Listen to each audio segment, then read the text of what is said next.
Cut out the jibber jabber. Don't be babbling like a fool. Say what you got to say. That's all. Then shut your dang pie hole.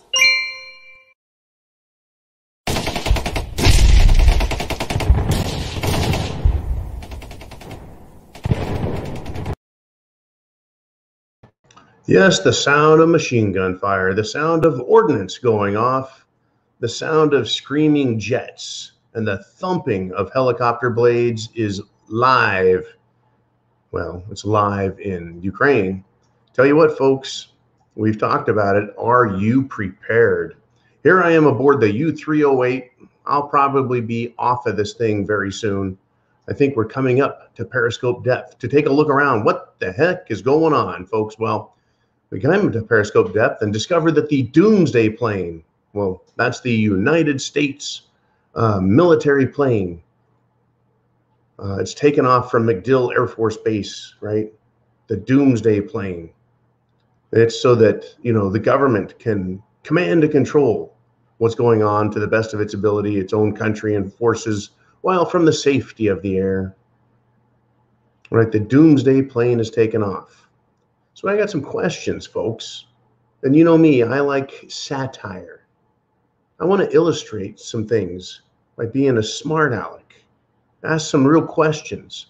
I just want to start right now with Russia. They were antagonized to the point where they just said, screw it, right? We're rolling on Ukraine. How many threats did Joe Biden and NATO make that we didn't know about? How many extraordinary claims, threats, promises were made? I don't know, but it's significant enough for them to invade. Wow. Let's get into it, folks. So let's ask some real tough questions, right? How scary is Cerveza bug now? How come Dr. Fauci isn't preempting both Putin and Biden to tell us how the next wave of the sniffles is going to take down the world? Literally, folks, with a death rate that many countries said was a mild cold or flu. How real is that today? Or are we recognizing and understanding, oh, wait, yeah, there is a real world out there where bad things can happen, especially when countries try and take advantage and plunder other countries like Ukraine to the point where the people are so damaged, pissed, and hurt, right, that they would probably welcome something like this. And other countries feel so threatened that it's being done right on their doorstep. All right, so back to the Doomsday Plane, right? It's now flying. And our military, as I've mentioned, has been worried about things that aren't so military in nature. You know, so is the Doomsday Plane, is it outfitted with a multi-gender and Pentagon tranny bathrooms, right? Is it updated with the newest thinking coming out of the Pentagon, right? And does the plane have to identify as the Doomsday Plane? Shouldn't it identify as something else? Isn't a Doomsday Plane, isn't that racist in some way? I mean, really, folks, we need to get stuff straight. We need to get our ESG, our governance right before we go to war, right? And I'm sure Joe told Putin, you know, the guy who Joe said he's the only one who's gone toe-to-toe with Putin. Right. He said to Putin on the phone, he said, knock off your malarkey, right? And then Putin said, hey, your shoe is untied. Whoop, and hit him in the nose. It's, once again, folks, who really has the authority and power in this? Who has the right frame of mind to handle this? Well, I have to say, it's a good thing there's no more mean tweets out there. Good thing Trump isn't in office. Yeah, this sort of crap didn't happen when Trump was president. He talked down and stood down the North Koreans, Iran. He diffused the Syria takeover, which is very much like Ukraine. And he didn't have any problems with Russia. In fact, there were no problems until the Democrats and their ilk in the media antagonized the situation, the relationship between Russia and the United States, so much so that Putin and Trump could no longer talk. Now, of course, the other day it was released that, Biden was saying very, shall we say, complimentary things about Russia, when trying to put down Mitt Romney. And oh, by the way, Mitt Romney has come out and he has let the whole world know that this is all Trump's fault. That's right. This is Trump's fault somehow. All right, so let's ask some more questions. Do you think Biden right now is cowering, afraid Putin is going to politicize all of his big guy 10% financial dealings? Do you think that Putin has compromising video and audio of Hunter saying things about his old man in the Obama administration?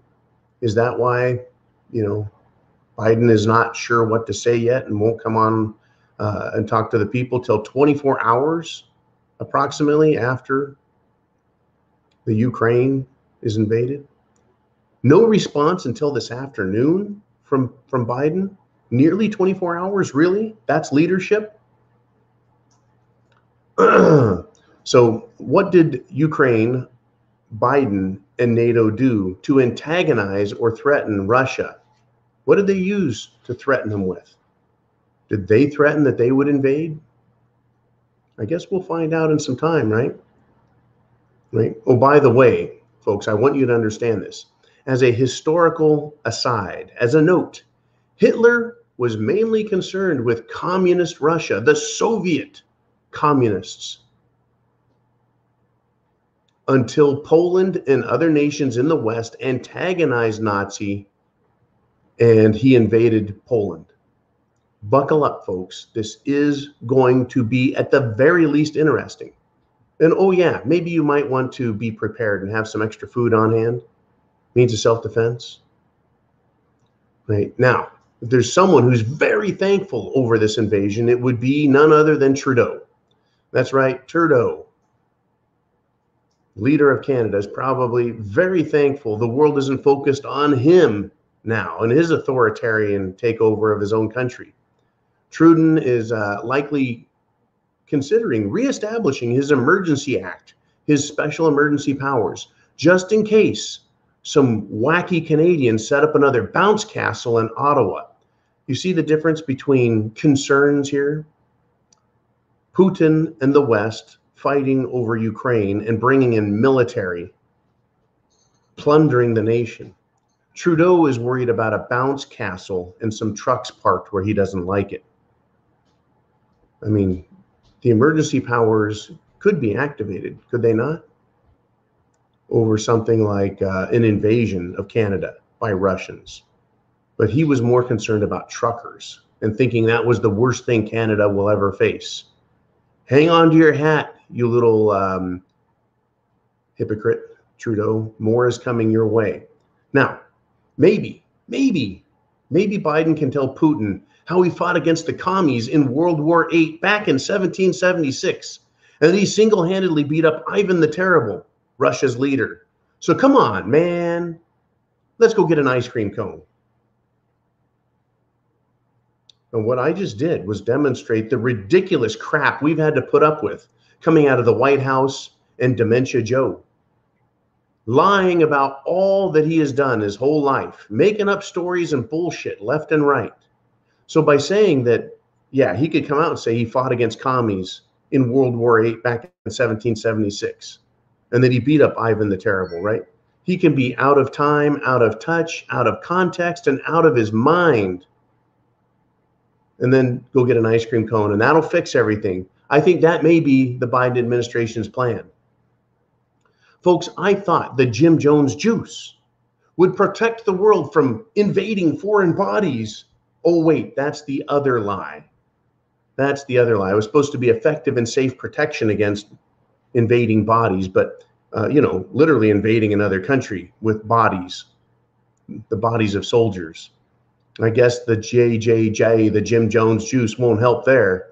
I'm surprised that the Booster Rooster hasn't come out and told us that. Hey, not only do you need to get it for your own physical health and well-being, but for the strength of the nation, we all need to get the Jim Jones juice to protect us against Russian foreign body invasion. That's how stupid they think you are, folks. And speaking of stupid, are all the maternity flight suits for the Air Force pilots tested for their safety and effectiveness yet? Remember, folks, we need pregnant pilots ready for combat and fully outfitted. That's been a priority for the military this year, folks, right? Emasculating our military, getting rid of strong nationalists who love the Constitution and their nation and its history and its tradition and its cultures. Yeah, we need to get rid of that stuff. We need to have a more feminine and weak and sassy, and we need to have combat effective nylon stockings and lipstick that won't run and smear. Yeah, those are the important things the Pentagon's been working on. Yeah, oh, and maternity flight suits for combat readiness. Meanwhile, yeah, we need to be ready for combat. So everyone, get your immune system booster. Whoops. Wait a minute. Didn't we, as the United States of America, didn't we just send the world's greatest diplomat ever? Didn't Kamala's girly giggles help avert a crisis? Why did Russia invade? She was just over there. How come she didn't fix this with all of her cute little girly giggles and explaining things in the way that even a kindergartner would go, hey, I got it the first time, lady. Oh, and didn't socialist Macron meet with Putin just the other day to fix this? Or did he take the same tact he took with the French people and said, I'm going to piss them off? And so he's like, hey, that works so good. I'm going to go piss off Putin. Maybe. Thanks, socialist Macron. Glad you helped out. Thank you, Kamala. Glad you helped out. Well, you know what Kamala did do when we were having all those problems in 2020? Kamala encouraged violent, aggressive, criminal behavior in the United States of America from, the mostly peaceful protesters. She encouraged them. Maybe she encouraged Putin in the same fashion. Do what's right and what you believe and stand up and fight. Whoops. Yeah, get on your plane and go home, Kamala. Right? Or was GI Gender Joe and the pretty pink panty Pentagon threatening Putin, saying they would roll military in and believing that was going to happen, having his own military intelligence gathering forces out there? Maybe Putin saw that, yeah, the United States, NATO, Germany, and others were going to roll into Ukraine. So rather than have the front line, as it were, be closer to the Russian border, the territory under dispute, the, shall we say, plundering grounds of Ukraine, Putin was like, hey, if you're coming, I'm going to preempt you. And he rolled on through, took decisive action, seeing it as a social fascist neo-Nazi invasion coming from Germany and the West. So he took action to defend his country, his front, and people that were calling on him to do just that. Oh, there is the claim right now, folks, by the Russians that they're dealing with neo-Nazis. Well, I don't know. Isn't that the same enemy that the United States says they're dealing with here in this country domestically? The white supremacist, neo-Nazi racists. Can't Putin make the same claim? Ukraine's full of neo-Nazi white supremacists. And they were just given $10 billion in weapons from the United States government. Well, last thing we all know is we don't want neo-Nazis to have military-grade weapons. So maybe Putin did this to defend himself and defend the people of Ukraine against these same awful neo-Nazi white supremacist types that Biden and the United States of America have been telling us are behind every blade of grass in this country. Tell you what, stay tuned. I'm going to be coming at you with links to other news and opinion videos, or if I need to come back on camera live. But I'm betting we're going to have one heck of a live conversation on Patreon at 4 p.m. Eastern time. So do yourselves a favor, sign up at patreon.com. Go to the Prepared Mind on patreon.com. $2 will get you in, and you can do live Q&A with me all week.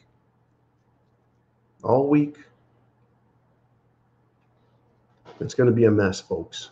Get prepared. Food, water, shelter, clothing, medicine, means of self-defense. I hope you have a plan. I hope you are prepared. Depending on where you're at, you could see some nastiness occur. Make sure those solar panels work. Make sure those radios, CBs, world band radios, make sure they work. Make sure your batteries are charged. Chance favors the prepared mind is yours. Godspeed to you. Semper Fi, and God bless America.